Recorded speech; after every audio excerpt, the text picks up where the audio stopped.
So, where was I? Methinks you should check us out. Healthy tourism is always on the menu. We want more people who are fresh. People are like flowers. They sprout, they bloom, and then they die. But everything dies in the end, so come on over. Look at me. I'm okay. I think I'm blushing. Hi, I'm Rachel. And I'm Matt. And this is The Dead Do Not Podcast. a Lexx Rewatch. Just a bumbling security guard in the great wide galaxy. Till one day he was dealt a different card in the form of a key. This key controlled the most powerful weapon ever made. Now he had it by sheer accident, or maybe it was fate. What a cast of characters all on the spacecraft traveling. A woman named Zev who escaped from her programming. The disembodied robot head that got brainwashed instead. And Kai, the always glum undead assassin. In this space adventure you never know what comes next. So come join the crew for tales of sci-fi, laughter, and sex on the Dead Do Not Podcast. Watching Lexx.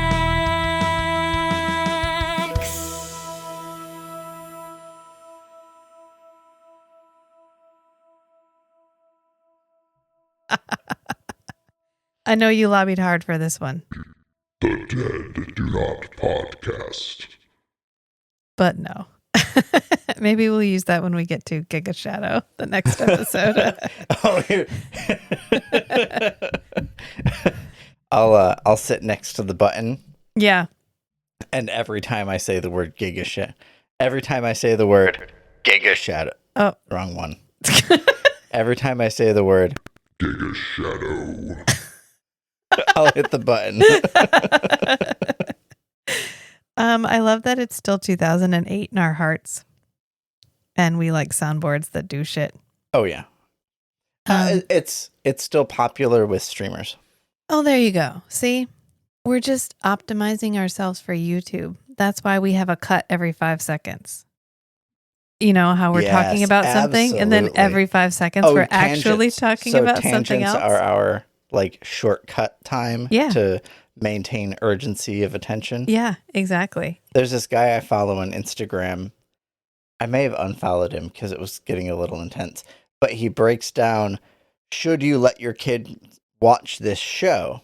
And then he will like play through a clip of it, and he'll time out, and he'll have like a bunch of bars for cut time and like emotional intensity, like manufactured emotional intensity and some other metrics. Wow. And so like anything less than like 8 seconds or 12 seconds or something is considered a very short cut to maintain audience attention. And so I've just seen him break down like so many cartoons. Yeah. That's why we remember when we did Everything Everywhere All at Once, that's what we decided is we couldn't stand the shortcut times. The shortcut times, yeah. So anyway, back to Lexx, which does not have Apparently shortcut Bluey times. has a lot of manufactured emotional urgency. I like Bluey which a is lot. a red flag. No, there are Right? no red flags about Bluey. Bluey is one big green flag. Like, I love Bluey so much. No. I don't want ice cream. Oh, no, I don't want to listen. I want ice cream. It's like the best line ever. I don't know. It's fine. So we watched Lexx Season 1, Episode 3. Or, as it says in the thing, 3.0. Lexx 3.0. Yeah. Eating pattern. Eating pattern. I did not remember. I don't know. Maybe young me didn't notice, but the first 4 episodes of Lexx, these mini movies, must have been quite the event because why were all of these actors in this show? Because this one has Rutger Hauer. The Rutger Hauer. Roy Batty is in this as this like tweaked out as Cult like the leader. best Rutger Hauer, which is Rutger Hauer playing like just a weird ass character. Like He's having a great time. it's his moment. That's always his moment. Yeah. The way that he did he pauses before he says anything that starts with the letter P. Like, I don't know. Was that direction? Did he just do that? Someone did hold a seance, call him up and ask him, please, because of course he's passed away. But, and he's like, the planet.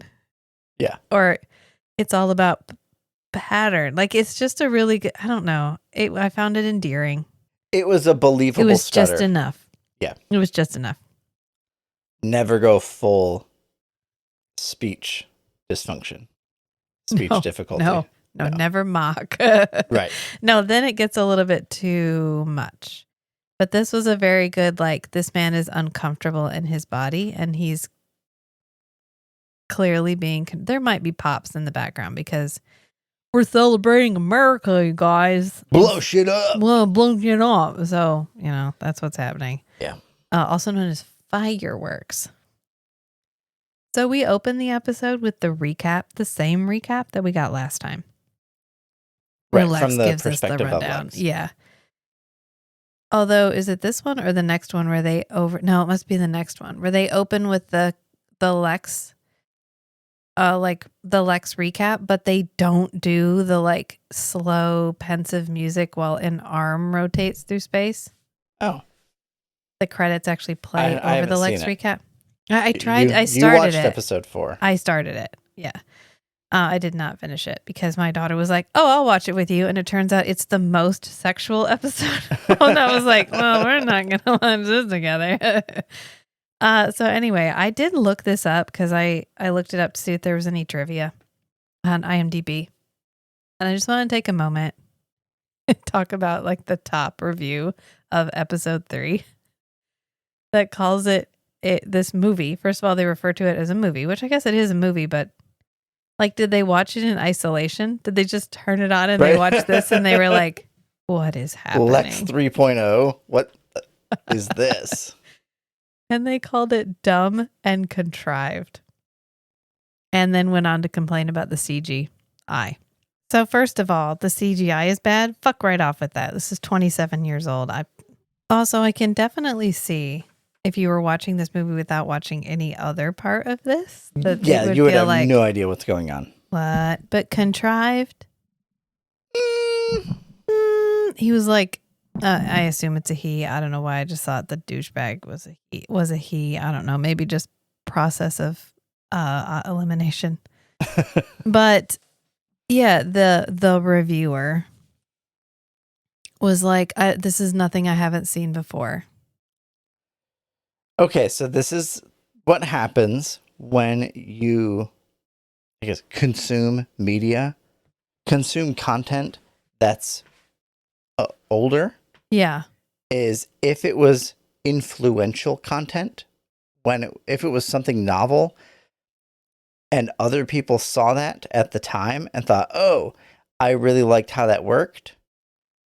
Other people start doing it, and then it becomes just Ubiquitous. A standard thing that everybody does because it's a mechanism that works. Right. So when you go back and watch it, you're like, well, that's obvious. It's contrived. Well, no, it was the first one to do it. Right. So, and there's historical examples of that where it's like, oh, so-and-so, they didn't actually add any value to any scientific field or whatever.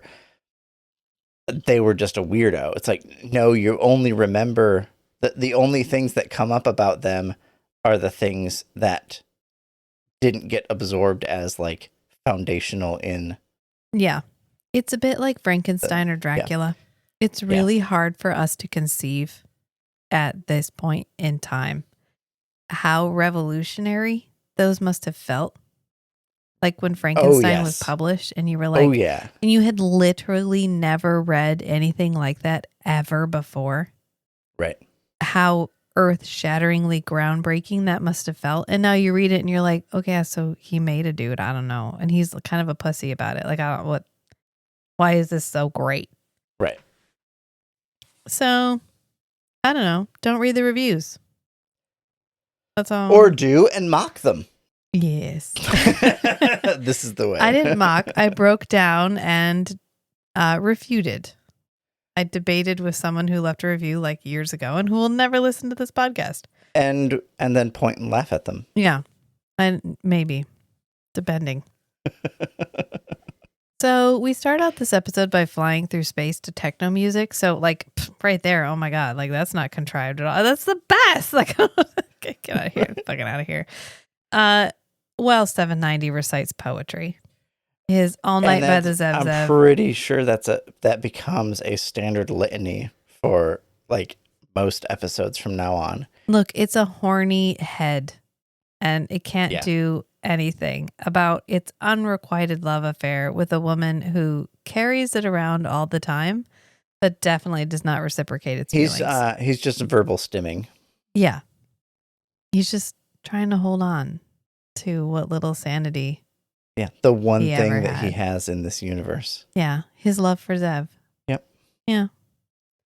And then we cut to Stanley requesting food in what is possibly the grossest room I have ever seen in my entire life. This is so morphologically, Okay. it seems that there are different orifices inside of the Lexx that look fairly similar. Okay.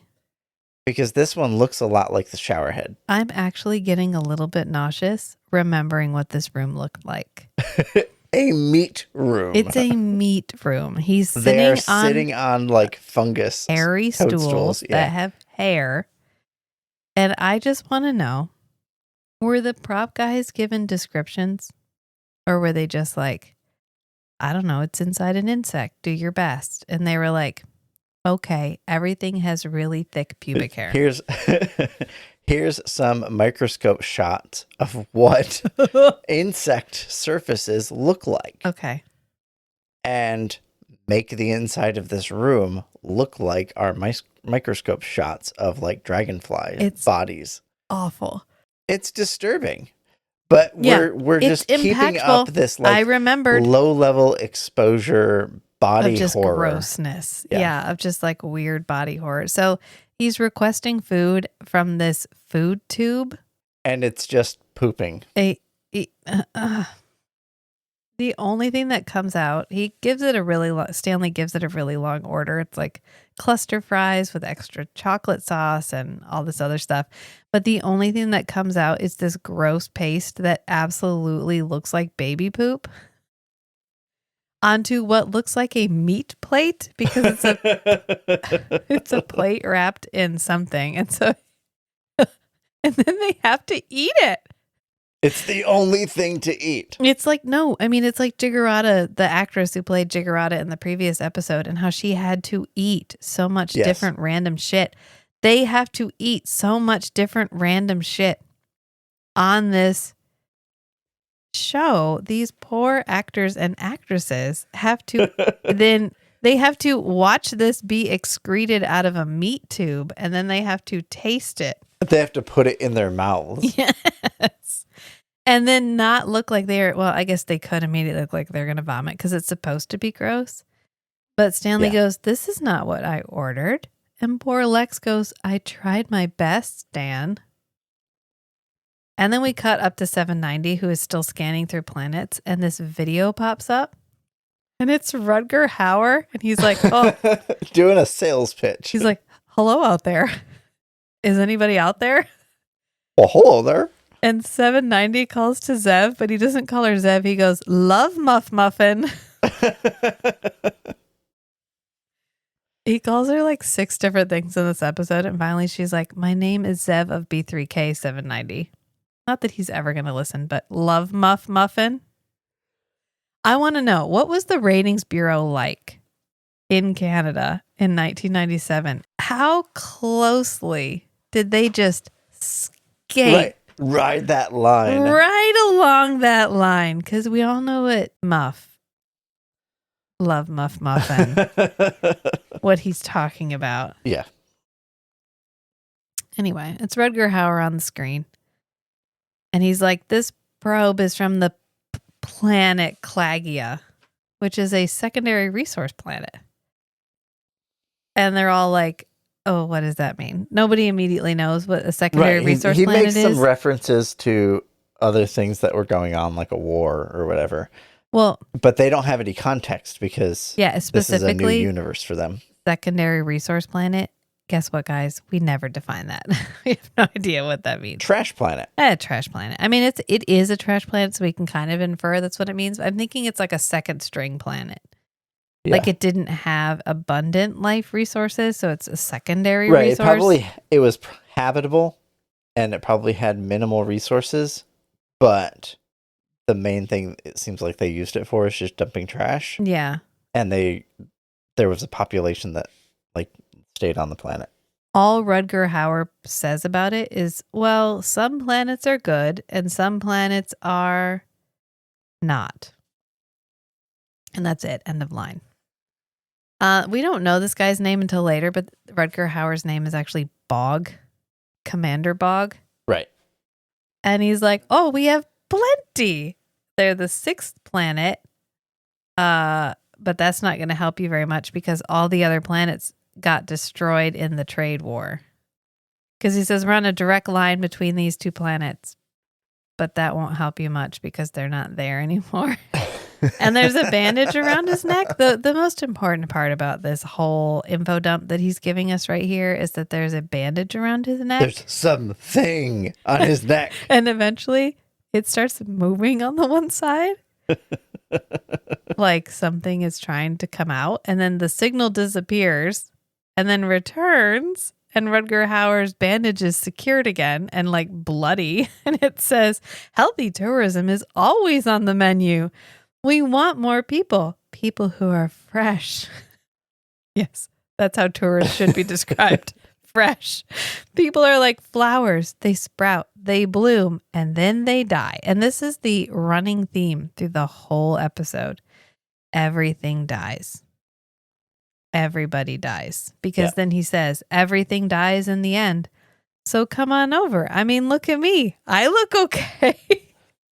And Stanley is like, the fuck he does.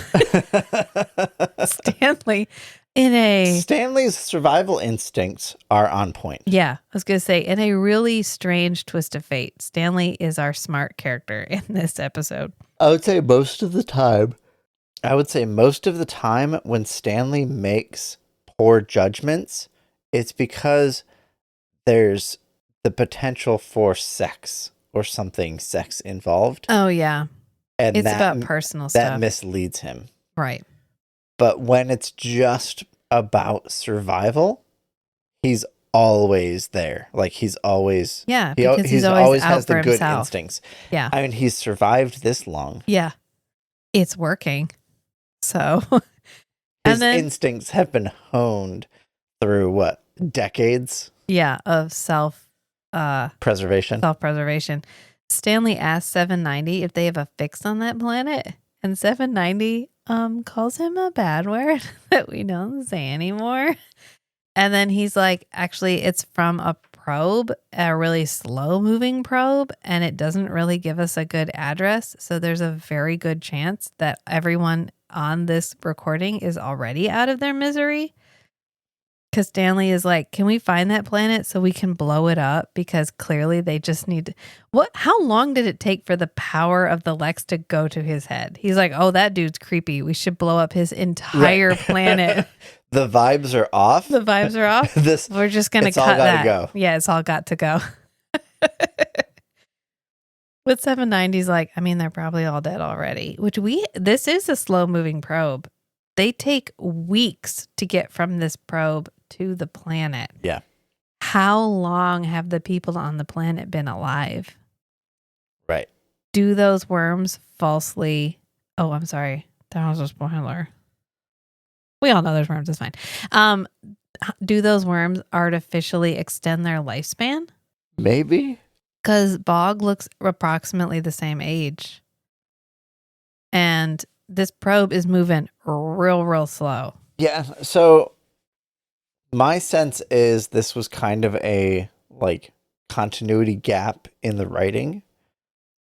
I think it's supposed to feel surreal. I'm going to give them Yeah. the benefit of the doubt. I'm going to give them the benefit of the doubt here that this is actually supposed to feel surreal. You're supposed to feel like, oh, wow, I had no idea this guy was going to still be alive. What's up with that? Right. Yeah. But so I think that it's a slow moving probe, but they're actually not that far away. And so It takes Lexx weeks to get there. It may have only been like a year or two since they sent out the probe. Oh, Not like 50 years, right. just like a couple years. Well, I think it is supposed to feel ambiguous. I think it's Yeah. supposed to be slightly. I was trying to find an episode that gives, or not an episode. I was trying to find a website that gives a good synopsis of the episodes. And it turns out I'm better at taking notes than literally everyone. Just kidding. I take the kind of notes I want for the episodes. Let's put it that way. But there was one that literally just listed the tropes for every single episode, which I thought was really interesting. And they called this one After the End. The trope of after the end. Because I dig it. Klagia is post-apocalyptic. It is. Yeah. The trade war has happened. Everyone, it mutually assured destruction. They all destroyed each other. And this is the denouement of a civilization, a doomed civilization. Right. That they are just still suffering from the mutually assured destruction. Right. Their death was slow. Everyone else's death was fast. Right. But they are just as dead as everyone else. Yeah. And it's, we have a couple of really poignant moments towards the end, and I really want to talk about them when we get there because these guys are literally just like at work. They went to work at the dump, and then there was no home to go home to. Right. Anyway. That sucks. Yeah. I mean, this is played for laughs, played for shock and horror, but also like this is a tragedy. This is an actual tragedy. These men are enslaved to the Worm Queen to provide her with resources. They are driven to provide her with resources like any other good parasite. Yep. Yeah. Yeah, this is like the fungus that makes the ant crawl up Yeah. to the top of the leaf. Yeah. Cordyceps. It takes over the entire animal's nervous system. Yeah. Yeah. So what Stanley says in this moment actually is we should find that planet so we can use it for target practice. And that's when 790's like, I'm pretty sure they're already all dead. And Stanley's like, but it's never too late to blow a planet up. We could put them out of their misery, which is kind of foreshadowing actually. Yeah. And 790's like, I mean, they're probably already out of their misery. And then Zev points out that they might have food, which nothing about this probe thing that happened just right now in any way indicates that they might have food. If they're a civilization that has been around for on the order of years, they have to have a food supply. Well, yeah. And the food supply on the Lexx is literally running out. This feels like we are highlighting how Zev is both confident but naive all at the same time. Yeah. Because Stanley looks at this and is like, oh, hell no. Nothing good will come out of contact with these people. Zev looks at it and hears, oh, they said there was a lot on that planet. It's a planet of plenty. We should probably go there. There's people there. They'll probably have food. And I think this is a really good dynamic character-wise because you have one person who has really like good, reliable instincts for preservation in the sense of avoiding risks. And then we have another person who is fairly competent when they try to do things, and they are just naturally very exploratory. So when there's an opportunity that comes up, do we stay where we are and just continue to use the resources that we already have and know about? Or do we try to explore to a new place for potentially greater resources? I mean, this was a really good... There's a dynamic called exploration versus exploitation, where you exploit the resources you have, or you explore to potentially get more. This was a really smart push and pull character types that they created between Stanley and Zev, because if we only had a Stan, we'd never get off the Lexx. Right. And if we only had a Zev, we'd die in the first episode. Yep. It works. And then there's Kai in the middle just trying to keep everyone from being the victim of their own stupidity. Yeah. So Zev points out they might have food, and Stanley's like, I might be hungry, but I am not that hungry. Did you not see the thing come out of the side of that man's neck? I'm pretty sure I don't want to go there. And I feel like Zev is really just exploring her independence in this episode. One, yes, the Lexx is actually starving and does need to go find a planet. And this is actually a planet that it can go to. So it makes sense to go there. But also, she's stubborn to the point of stupidity in this episode. And she's lonely too.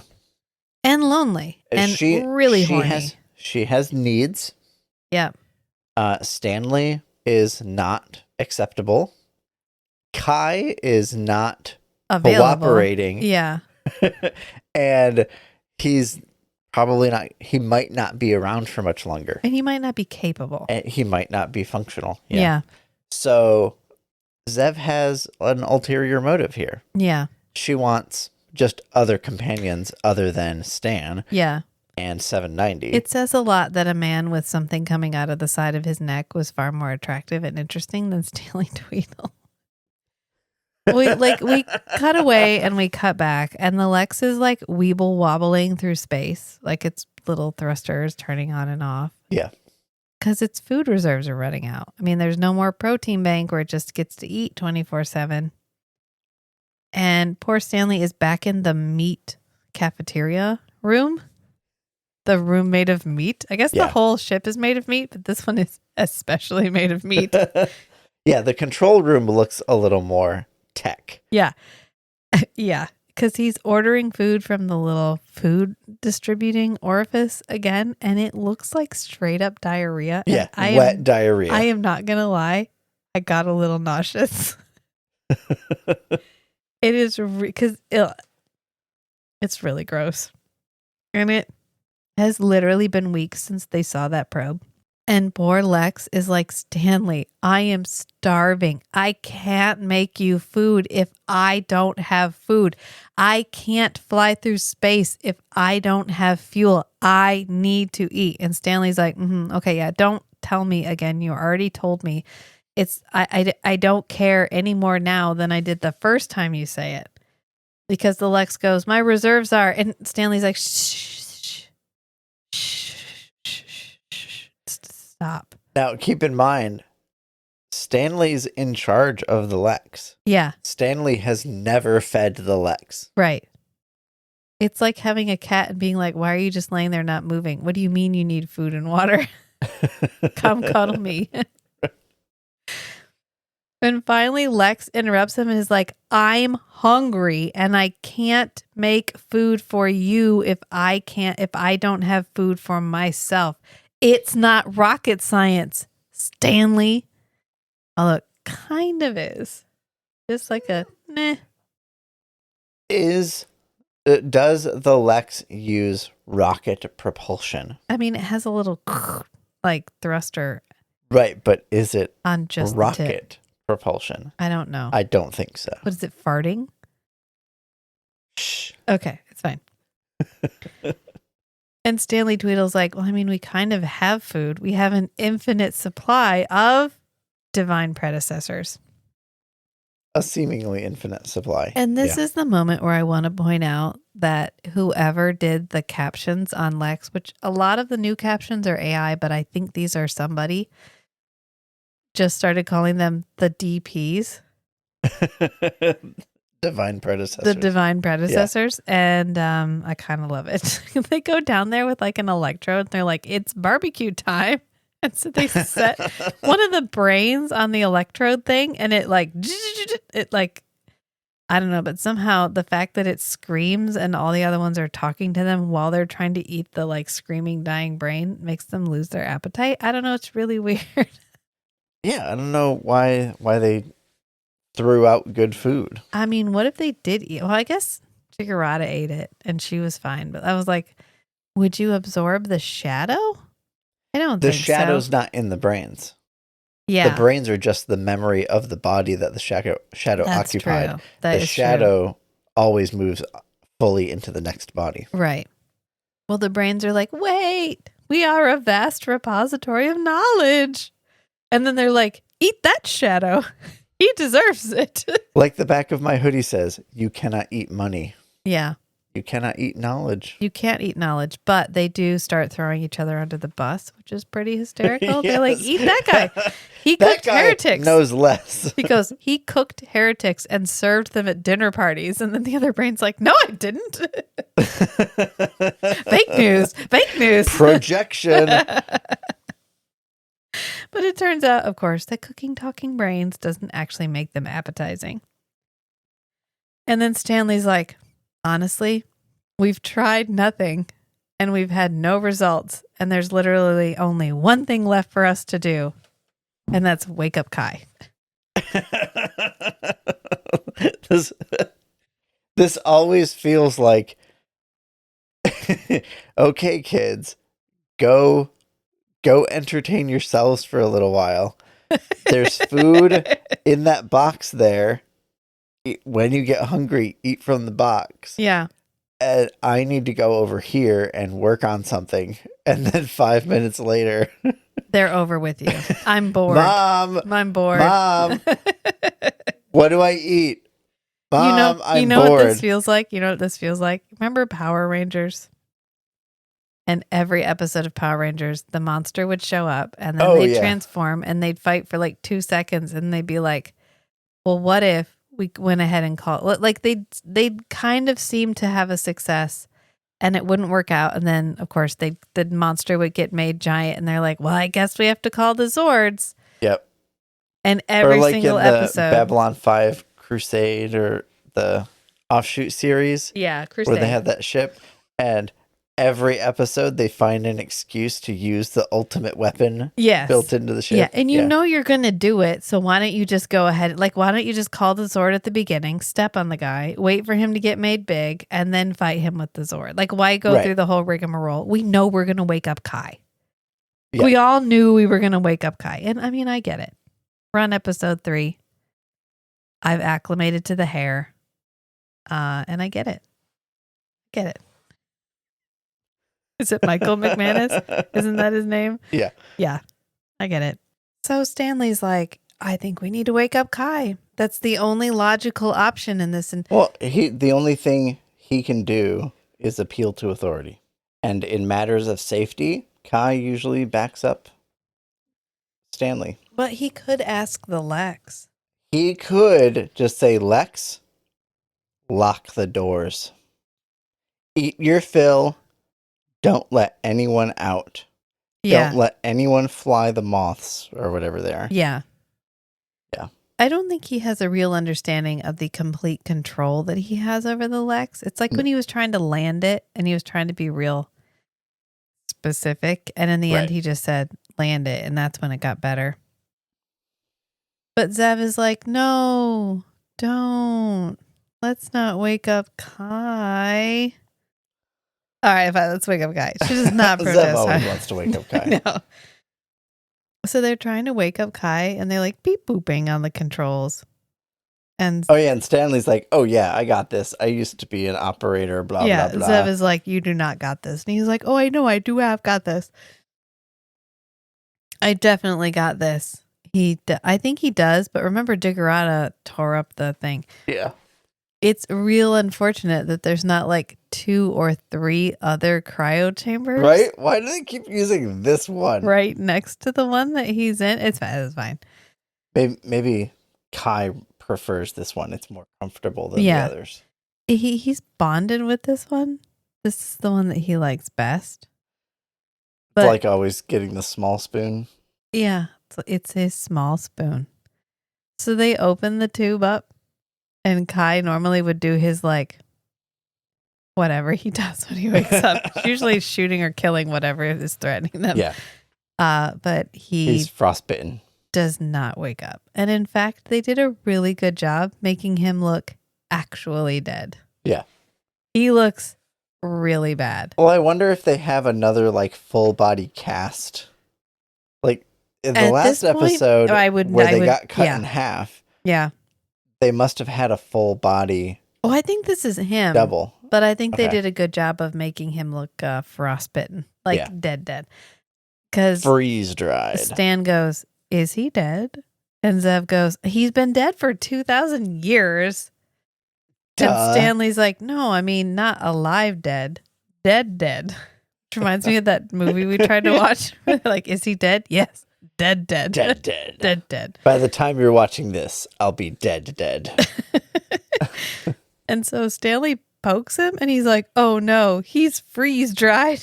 Poor Kai. Maybe we should have used one of the other crowd tubes that weren't destroyed by Jiggerata. But it's fine. Or maybe Stanley just now freeze dried him. No use crying over spilled milk or dead assassins, I guess. So they pull him out to check. They like move him to a little chair. And Zev is like, "Oh, I've got this. I'm going to shock him until he wakes up." So she takes these 2 electrodes and sticks them on his forehead. Meaty electrodes. To the point where he actually starts to smoke and Stanley has to pull her off of him because she's like, no, I'm not going to be alone in here with Stanley Tweedle. Come back, Kai, come back. Kai does not come back. Bye-bye, Stan Kai. has to tell her, "Admit it, Zev. Kai is dead. Dead. Meanwhile, the Lexx is totally over their stupidity and has just taken over its own flight path and taken them to Klagia because there it's hopeful it will find food. And so as they're staring at dead Kai, they start to like bounce around. And at first, neither one of them actually. Stanley is immediately worried, but Zev is like, I mean, who cares? The one guy I wanted to fuck on in this entire universe is dead. After we went to his planet and tried to find a way to bring him back, and he got cut in half, and then the blue light brought him back, and he's prophesied to destroy the shadow, but now he's like, dead. It's not fair. Well, they're actually hitting broken pieces of destroyed planet, which is really morbid. Asteroid field. If you think about it. Yeah. Like Star Wars asteroid field where it's dense, where they Yeah. actually have to like do evasive maneuvers. Which, That's because this is rubble. right. This is rubble. But of course, we know that the Lexx can get hit by literally anything and be fine. Because remember, we destroyed that probe that had that guy who had been sent out to find help. And it didn't even leave a scratch. It didn't even leave a scratch. But they do find Klagia, and it turns out it's a trash planet. And the Lexx is like, I mean, I can eat the shit on the planet, so I'm going to go eat it. And he literally just dive bombs into the planet. It's like, Geronimo. And then we see its little mouth land, and these little things come out, and it's like, like it's eating. Like scooping. But when we go to a wide shot, its mouth is like 100 feet above the ground. Shh. Okay. And it never moves, and it's eating enough to like, it takes it like half a day to fill. It's eating for like half a day, and it doesn't move. And I it's not there's burrowing more deeper. arms. There's arms like reaching out underneath the debris, Yeah. scooping this mountain of biological material towards the mouth. Right. I mean, Stanley is like 790. Are we literally landing on this planet? And 790 is like, yeah, the Lexx is hungry and it's a trash planet. So fucking get it together, Stanley. And it does tell Stanley that there's no indications of electromagnetic radiation. So Right. No advanced civilization. it's probably not inhabited. It's just a garbage planet. So Stanley's like, oh, okay, cool. So he literally puts his hand on the little control thing and is like, Lexx, blow the planet up. The Lexx is starving to death, Stanley. Get it fucking together. Right. Maybe he's not, I mean, he doesn't have any experience with a living ship, but at the same time, the Lexx keeps telling him, like, I'm really hungry. This is like when your car starts blinking on empty and you're like, I've still got 40 miles. It's fine. Yeah. I can skip that gas station. I can find another one. I can find a nicer one. But Stanley's like, yeah, we're going to blow it up because I hate garbage and I don't like this planet. But the Lexx is like, first of all, fuck you. And second of all, fuck you. I'm hungry and I'm going to eat. And it turns out the Lexx can override Stanley. Yeah. probably in dire need situation where the captain is incapacitated by his own stupidity. Right. And Zev is like... is unfortunately a lot of the time for Stanley. Poor Stanley. So Zev is like, I mean, it's fine, Stan, because there's something we need to do on the planet. And A so ritual. They all hop in the moth, and Kai is in the moth with them. Like flopping. How did they get him in the moth? Did they drag it? Like one of them took feet, one of them took his shoulders, and they carried him into the moth. And then he has to act dead. So he's like flopping forward onto people. He does pretty well. They have to like shove him back, and he flops back. Would he smell? No, he's decarbonized. You're right. You're right. My God, how could I have forgotten? There's no way he could possibly be rotting. He doesn't have any carbon in his body. Or the carbon is modified. Yeah. And Stanley's like, can't we just bury him in space? Like, oh, God, this is so much work. And this is when 790 is like, Stanley Tweedle, I despise you. And then his little eye screens show a picture of Stanley with his head getting squished. Yeah. The video screens on 790's head were a stroke of genius. They were. And it's funny when it cuts to a wide shot and it's very clear. This is just a screen that has his eyes. Like it's not moving or anything. It's literally just like a lit from the inside picture. Yes. That they've put in the eye hole. Yeah, for the one they carry around. Yeah. Yep. So what Zev, it turns out, wanted to do was bury Kai. Like give him a grave. Like honor the dead. Yeah. Which is what she tells Stanley. And so they dig a hole and they bury him in this container that they find. And Stanley's like, oh, so this is like a video benediction that they give you before they send you to the protein bank. Is that what we're talking about? And Zev is like, the fuck is wrong with you? Just a little cultural context for, I guess, what anybody in the cluster would have as an expectation for like a death ritual. Yeah. Oh, so this is what you do before you go to the pro team? I don't understand. Like, why are we just...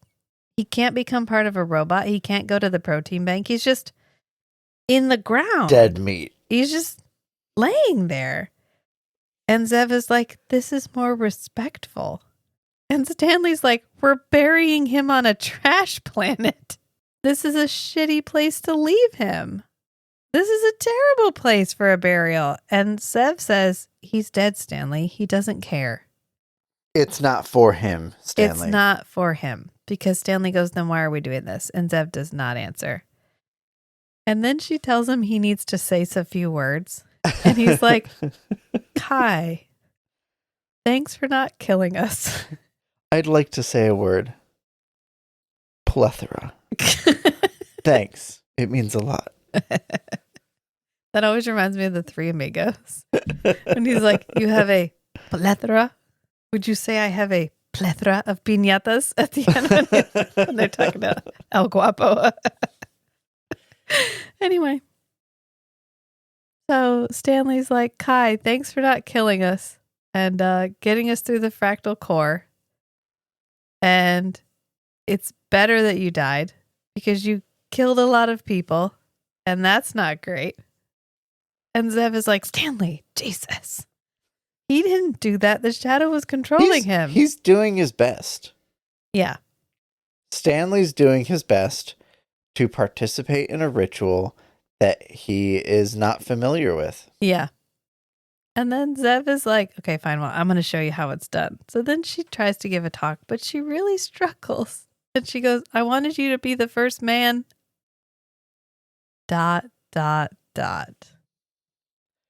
Very heavy ellipsis. Yeah. That ellipsis is carrying a lot of weight right there. Mm-hmm. And she says, I used to want to die, and now I want to live. And that's because you taught me that not everyone is shit. So goodbye, Kai. And Stanley's like, great, good, we're done. Wipes his hands. Let's head back to the Lexx, wait for it to finish eating. And then we can leave the trash planet and continue on our search for a new home. Good plan, Stanley. Yeah, that's the smartest series of sentences that Stanley has ever uttered in his entire life. Mm-hmm. But Zev is like, oh no, I'm pretty sure I want to fly around and see. I want to explore. She goes, I'm a carnivore. It's in my nature. To explore. Yeah. So then Stanley takes this moment, because this is the perfect moment, standing by Kai's grave on a trash planet, to shoot his shot. Yeah. I mean, you can't fault him for trying to grasp the opportunities for certain things when they come up. Well, from his perspective, I mean, it's a little hard. It's a little heavy-handed. It feels heavy-handed, but you have to look at it from Stanley's perspective, which is he knows what a love slave is. He knows what a love slave is for. And there is a love slave. That's a good point. He may have prior experience with love slaves in the cluster. Yeah. And it's like, she's a love slave. Like, I know how this works. Yeah, she's standing right there. I know she wants me. She's programmed to want me. Right. Even if her brain didn't get the programming, her body got the programming. Yeah. So let's do this. I'm here for you. You're here for me. Kai's not here. He's dead. So let's do this. And she tells him, you're right. I do need you. I need you to fly the ship through the dark zone so that I can finally find a real man. Burn. Poor Stanley. So they fly off in the Moth. And 790, who is literally the character that exists to give us information it should have no business having, is like, well, this was probably inhabited at one time, but it's not now. And I know that because I saw an abandoned habitation near where we landed. He must have been held in just the right direction. Right. Right. He's always paying attention. Yeah. He's like, but I don't want to tell you about it really because I don't want to fucking go there. And Stanley's like, for once, 790, we are in agreement. Because he does not want to go there. And 790 is like, yeah, I'm with Stanley. So 790 and Stanley have actually come to a point where they agree about something. And because it is such a terrible idea. And they both disagree with Zev. Yeah, because Zev goes, recommendation ignored. This is the first time that both of them have coordinated against Zev. Right. And Zev is just like, nope, we're going. And they're like, nah. Which is a pretty strong signal, should be a pretty strong signal to Zev that, oh. No. Maybe I'm evaluating this like in the wrong tier of bad decisions. Like, oh, this is just, risky. Instead, it should be like, oh, this is suicidal. I think it's, I've got this. No matter what could possibly be here, I'm very familiar with that mindset. Yeah. What could possibly go wrong? I can figure this out. I'll figure it out along the way. Yeah. Yeah. Plus, this is her first, like, independence moment. Mm-hmm. And she's seizing it for what all of it's worth, even if it's going to get them all killed. Yep. Stubborn to the point of stupidity, which is my least favorite. This is how you know a female is strong. This is how you know she's empowered, because she sticks so strongly to her beliefs that she'll literally harm herself and others before she'll reevaluate what she thinks is right. I don't mind it when it's used as, here's a reference point for where the character is developmentally, and we're going to use that reference point to just show later how much this character has grown. And I think that's this. I think that's what's happening here. I hope. And I think it's also to illustrate to Zev how much she needs Stanley. Right. Because I know she knows intellectually that she needs Stanley, but I'm not sure that she is fully aware of how reliant she is on him. Right. Because when she's reliant on the ship and the ship is reliant on Stanley. And she's reliant on his meekness, on his pushoverness. He will always cooperate with her Yeah. Which is also why she can't have sex with him. in low risk situations. Yeah. Which is also why she can't have sex with him. Because she can't give him what he wants. If she gives him what he wants, their whole Then he dynamic won't will pander change. to her. Yeah. So maybe it's that she's exploring her independence, but also maybe she's just really horny and desperate, and she's just hoping Rutger Hauer is somewhere Right. on And, this planet. and it's clouding her judgment. Yeah, she's like, there's got to be a man around here somewhere. Plus, they're all hangry. So they go to this, like, structure thing that 790 spotted. Yeah, it looks maybe like an old power plant or something. This is reminding me of a video game, and I'm having a really hard... Oh. You know what I think this reminds me of? What is it? I played this. You know the, like, floppy disk games, the MS-DOS games? Yeah. I played this one called, like, Bible Defender. And it's a post-apocalyptic planet where aliens have taken over this structure that looks exactly like this one. And you have to find your way through it and arm yourself with the armor like the breastplate of righteousness and whatever. And you also can, like, you have you had a Bible, like that was your main, like, inventory, and you could plug it into stations that you found and it would download Bible verses. Wow. And you would encounter robots and they would witness, like, they would provide false witness, and you had to provide the Bible verse that refuted Wow. their statements. And you found this woman, and she had been taken in by the big evil bad guy who was a wolf in sheep's clothing, literally. And you had to like give her a series of Bible verses to convince her to leave the false prophet who was the leader of the, like, aliens that had taken over the structure. Wow. I played that game a lot. Yeah. And you had to, like, fight. And if you had the sword of truth, I don't know what it was. You could fight. Anyway, that's exactly what it looks like. That's, like, the structure that you go to. Yeah. Yeah. Okay. I'm sorry. Because every time I saw it, I was like, I know that. But she sees somebody walking with a flashlight. Yeah, silhouette. And she's like, hell yeah. Maybe I can fuck that. So she lands. And then she takes 790 with her and leaves Stan and the moth. Because Stanley is like, I'm not getting out of this moth. I don't want to be here. I want to go back to the Lexx. This is a bad idea, guys. This is a really bad idea. And then I'm going to stay right here. And if you're not back, I'm going to leave. Yeah, he says, if you're not back in 15 minutes, I'm leaving. And she goes, don't you threaten to leave me, Stanley. You won't do it. It feels very justified for him to threaten to leave her in this moment because she is making some terrible decisions and could very easily get him killed. And then she ends up walking off. And this is when Stanley is like, oh, she is so stupid.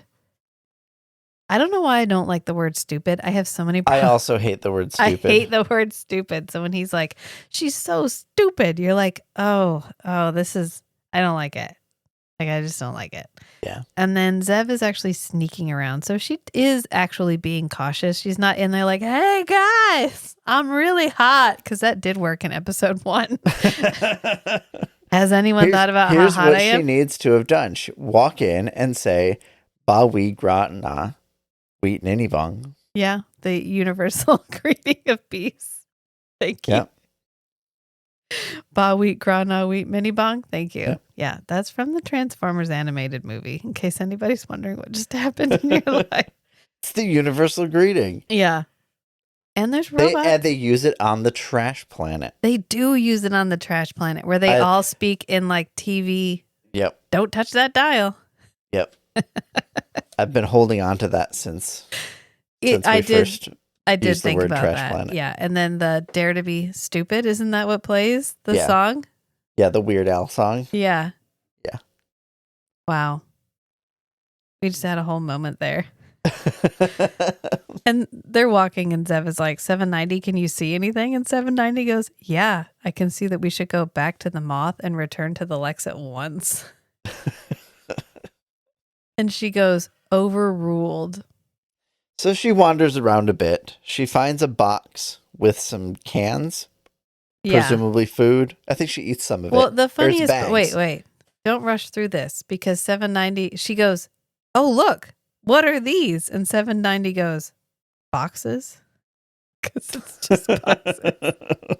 And then she picks up the package of food and holds it in front of 790's face. Actually, what happens is I keep wanting to call her Kev, and I have to like visualize Kev. Zev. Zev is like, what are these? And 790 goes, boxes, baby. It's kind of like a Leslie Nielsen joke. Yeah. Don't Like, call me Shirley. I have a pun for you.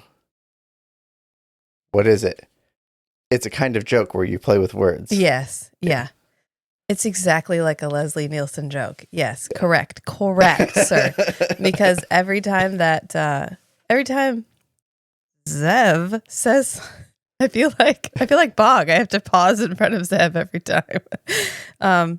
Every time that Zev asks a question, it's like Captain Obvious. Like in the previous episode, when Tim Curry was like, I'm the poet man. And she goes, who's that? And Kai goes, the poet man. Like a poet and a man. Yeah, everyone keeps having to point out the obvious to Zev. And it's because she's asking more. She's not asking what are these. Right. She's asking what's in them, but she phrases it as, but this might be a holdover from being groomed for the wife bank. Right, where she's not supposed to ask. Her questions are supposed to be innocuous. Yeah. Yeah. And make the other person feel like they can give you the right answer really easily. Yeah. Men love to be right. We all know that. Yeah. Yeah, can confirm.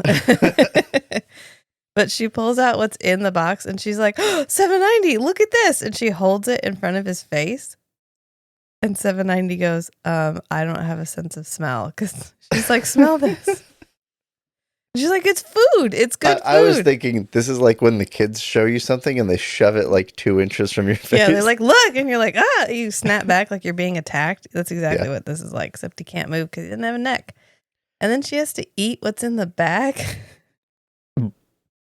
Which does not look very appetizing. At this point, it feels like the scriptwriters and the prop guys are just doing this deliberately to fuck with the actors. Just to see how much they can get the actors to do. How much shit they can get these actors to eat. I have never seen something where more people had to eat more really weird stuff. I think the only one that tops it is in Farscape when they have to eat the food cubes. I don't recall that. And they look like okay, because it's in the first couple of episodes, maybe the first episode where they take them to the cafeteria to eat, and Aaron's son is like making deliberate points and then very obviously eating one of the food cubes, and she ends up sneaking her fork back. Okay. Yeah. Anyway, Stanley is back in the Moth. And he tries to take off. He's like, that's it. That's fucking it. I'm leaving her. And he takes off and he just goes, and it goes right back. And he's like, he couldn't do damn it. He does have a conscience. Yeah, there is a conscience, or he can't leave the hot chick. It's fine. Wherever your morality is coming from, that's still the right choice. It could be just a little bit from both that combine to enough to override his sense of preservation. Yeah. So Zev, meanwhile, has picked up this box and is carrying it. She's got like a bunch of stuff, the box, and then a bunch of stuff stacked on top of it, including 790. And 790 is like, oh my God, I hear something. And she's like, I don't hear anything. And 790 is like, I am a robot and I have better hearing than you. And she's like, oh yeah, I heard. True. Yeah. Okay, true. fine. So she sneaks into this hole and she ends up shoving 790 all the way through the hole and then falling through the other side. Yeah. Did she think this was like an air duct? I don't know what. It doesn't matter. But something passes by the other side of the hole. So something was coming.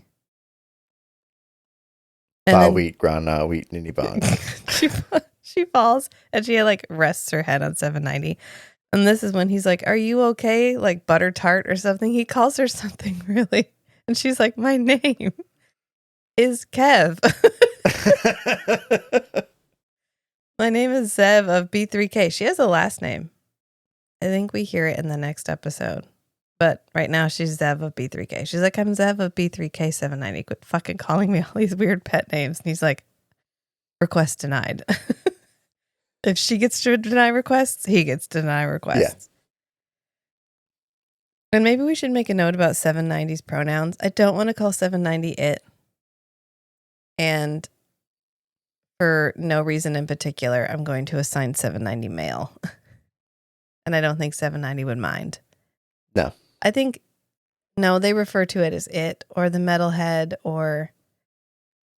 I just know I'm not going to make it through an entire episode having referred to a character as... I'm not going to make it through an entire series having to refer to a character as it. Read the Murderbot series by... I did pretty good. Yeah. But that one, Murderbot, is very specific about wanting to be referred to as it. Right, where 790 hasn't really specified. Right. And when he does, we will respect its decision, their decision, the decision. All right, so this is where we actually start the plot. That was all set up. I don't know if you realize that. It's like half an hour of setup because this is the point where she's getting ready to leave. She crawls out of the hole to make sure that nothing is there and something whacks her on the head. Or does she get kidnapped right here? She gets like wrenched away by the vines and copied, like that green dots of light crawl over her. I think that was when she was laying down on the other side of the tunnel. Yeah, this is she grabs her and pulls her away. Yeah. And this is when 790's like, I love you, Zev. And then we cut back to Stanley and he goes, I hate you, Zev. Well, doesn't she escape from it and then goes back through the tunnel and the guy whacks her? That's when she whacks her. Yeah, I just missed the scene where it is semi, because it doesn't end up, I mean, it has like the tiniest of tiny payoffs. Right. It's just to be like, y'all, shit's weird. Did you know shit's weird? Yeah, and it left behind that shadow of her. Yeah, that like melts into the floor. Yep.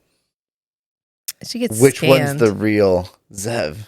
Oh no, that's what I was thinking. I was like, oh, did she get swapped or something? Is this like an inside body or something?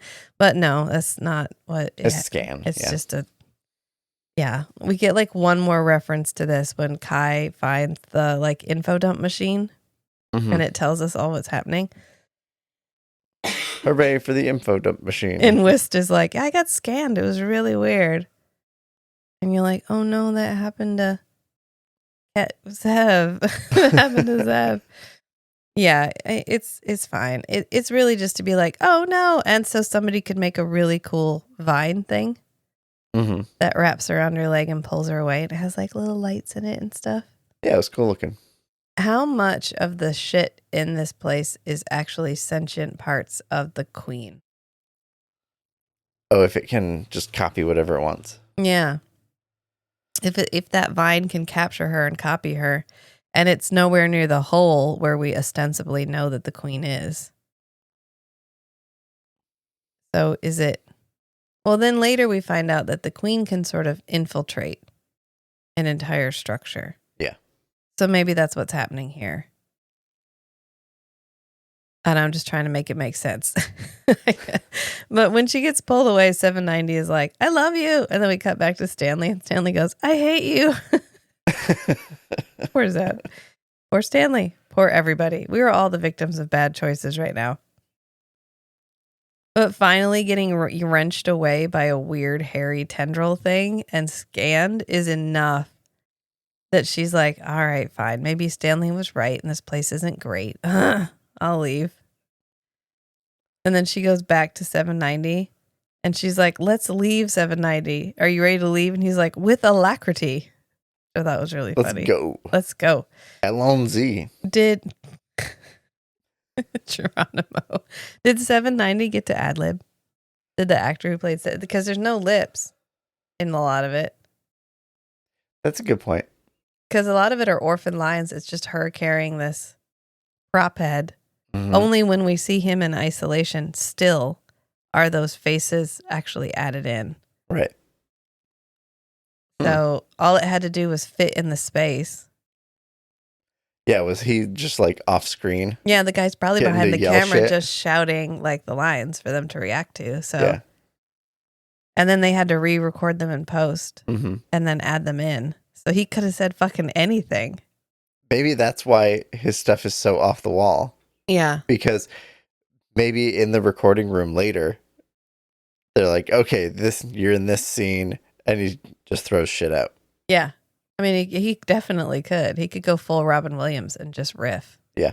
And they could just pick out what they wanted. I mean, that would make a lot of sense as to why sometimes they don't react to what he's saying the way that you would assume they Right? would. And then it makes it feel like he's discounted. Like he Right. could literally say anything he wanted to it. And they are so dismissive of his presence.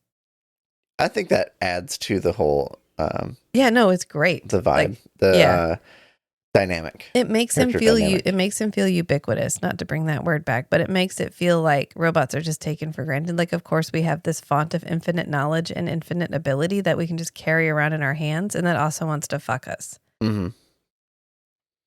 I mean, not that every robot wants to fuck people, but 790 specifically. Well, and these robots, the robots in the cluster, are made from human parts. So there's Yeah. a human brain in there. So Right. he probably had some programming to turn his formerly human body brain into a robot human brain. And then that got replaced, and that's probably why all the sexual drive stuff stuck, because it was Yeah. a human brain Yeah. originally. I read somewhere that his brain was maybe we find out eventually that the brain inside him is female. But Oh. since he sounds male, I'm still going to go with male. Mm. I don't know. 790's a robot. He's a robot. It's a robot. They're a robot. Meanwhile, Stanley is finally like, fucking fine.